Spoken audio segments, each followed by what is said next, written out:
안녕하세요.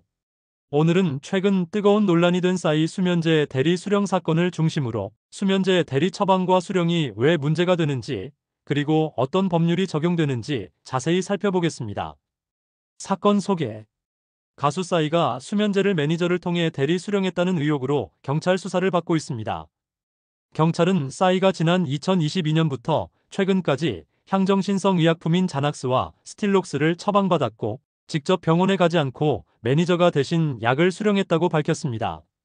싸이 측은 이에 대해 대리 수령은 불찰이었다며 사과했지만 대리 처방은 없었다고 해명했습니다. 법률 해설 의료법. 먼저 의료법 제17조는 의사가 환자를 직접 진료해야 하고 대리로 처방을 해주는 것을 원칙적으로 금지하고 있습니다.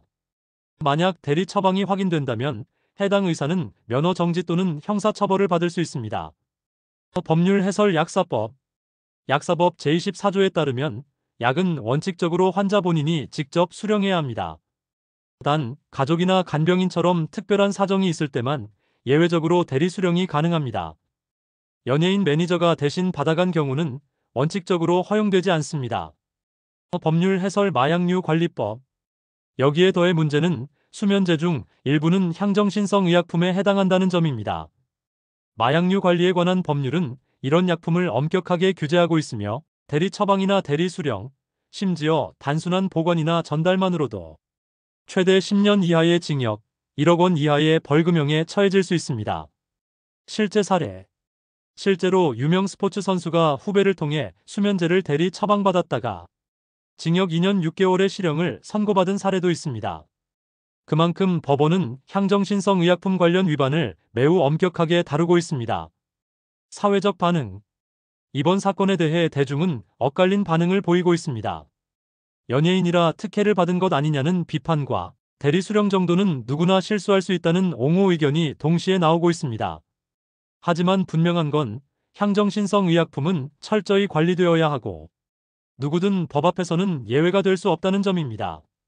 정리하자면 수면제 대리 처방은 의료법 위반, 대리 수령은 약사법 위반, 약품이 향정신성 의약품일 경우 마약법 위반까지 적용될 수 있습니다.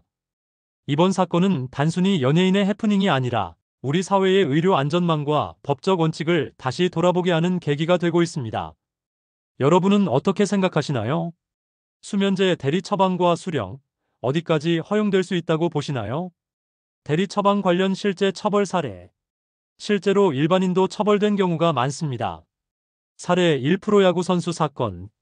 한 선수가 후배를 통해 스틸록스를 반복적으로 대리 처방받다가 적발되었습니다.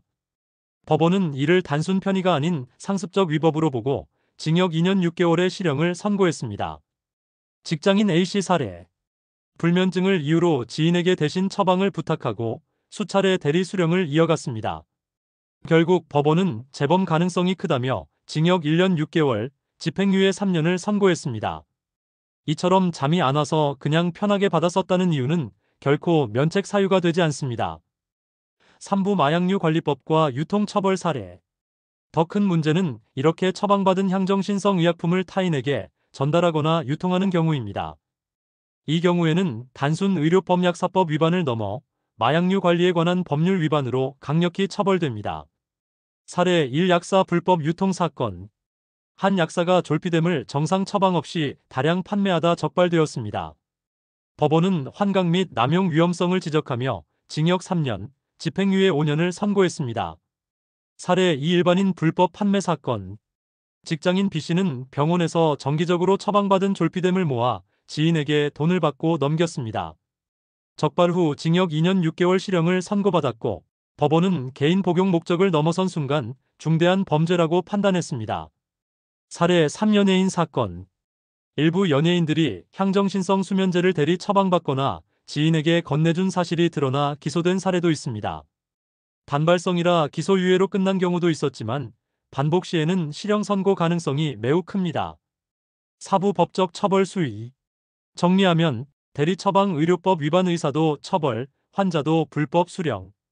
대리 수령 약사법 위반 본인 외 수령 금지. 향정신성 의약품 유통 마약류 관리법 위반 최대 징역 10년, 벌금 1억 원 이하.